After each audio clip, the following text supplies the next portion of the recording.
Hello mga guys, welcome back to my channel. Yan, nakita natin yan, flywheel po ng Innova. Ang gagawin natin po dyan, salpak natin yung clutch display short plate. Nakita nyo po yan, medyo pa-slide nila, pero wala naman tama, hindi sumasabit yung kuko. Malinis naman, ay hindi natin kailangan ipamasin shop. Ang ilagay natin dito mga guys, ikarga na natin yung clutch display short plate. Yan, gagamitan natin ng panentro para mamaya pagsalpak natin ng transmission hindi tayo mahirapan. Yan guys, itong hawak natin yan, yan yung ginawa natin transmission noong nakaraan, ilang taon nakikinabangan natin. Tapos yan, yung mga tornilyo na yan, yan lang naman yan, napakasimple. Kailangan nating kabitan natin. Ang tawad na mga guys, may tatlong guide po niyan.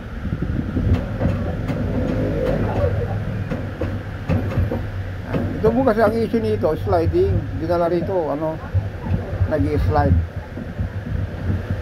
Lagyan natin yan, panentro, tapos yan, saka natin dapat ilagay doon sa, yan, sa pilot bearing. Sakto po niyan. Kasi mga guys, kung salwak nyo yung transmission, ganyan kalabasan po niyan. Kasi ito, yung nilagay natin na yan, ano po yan, yan. Main drive po niyan. Kasi po yung main drive po ng Innova, Hi-Ace, Fortuner, Hilux. Isa lang po yan, isa lang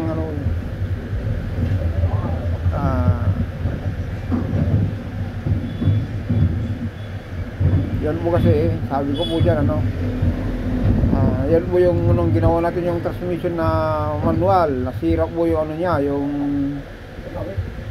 yung karugtong nito, yung counter gear. Ilalitan natin ng buong transmission, kaya iniwan po niyan. Kaya yan, nakikinabangan natin. Yung mga guys, umiikot yung clutch disc kasi hindi pa nakikita yung mga tornilyo. Yan. Kasi pinakamaganda po kasi ng ganyan mga guys, kung meron kong panentro, ulitin natin, hindi ko mahirapan magsalwak ng transmission. Basta nakasentro na yung transmission, yung tapat na po yung butas ng mga tornilyohan, istulak mo na lang yan. Pero meron naman mga guys, yung plastic ngayon yung nabibili sa mga online, pwede po yun. Pero ito naman po kasi yung nakalagay na yan, sayang naman, kaya kailangan na nakinabangan natin din yan. Gamitan muna natin ng open o back wrench o kaya combination. Dapat ipitan muna natin yung sa banda ng lock tatlo.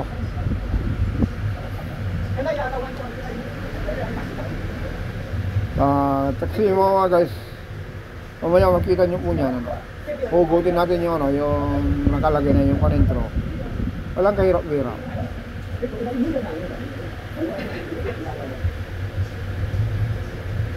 Saka natin mamaya kung nailapatan natin yan, gamitan natin ng ratchet. Wala pa tayo kasing hindi natin mautusan yung yung kasama natin dahil anang halian, kaya tayo naman ang trumabaho.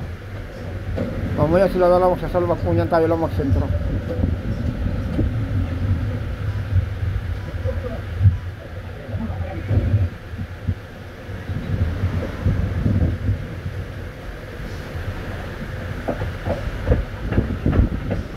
Ginawa natin dyan mga guys, sequence. Tatlo lang muna. Pero kung ginamitan natin ng ratchet, mabilis. Kaya lang yun nga, dito nasa ilalim tayo niyan, hindi natin may wala tumutusan kasi ginawa ng halian. Tayo ang titira. Ganyan mga guys, sigurado lang natin na na sentro siya. Ayan, sentro na. Ayun. Okay, di ba? Walang saka natin ikitan ng ng ratchet.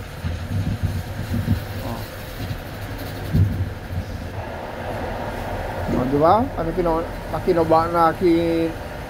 Nakinabangan din yung yung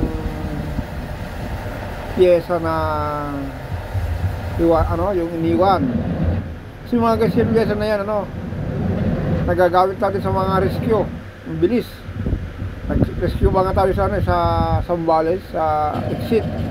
Yan ang ginamit natin. Ganyan din ang problema. Naging sliding.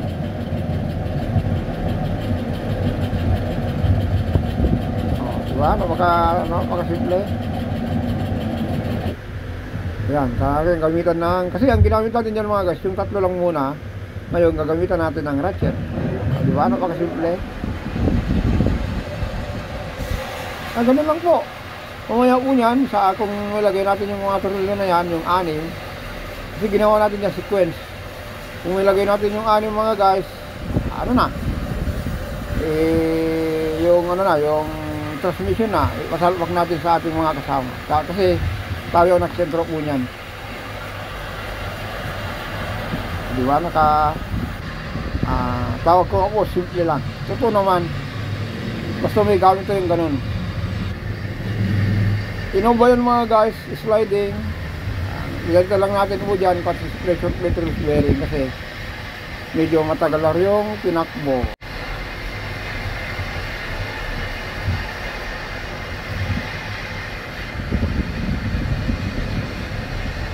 Yan, patapos na po yan. Okay.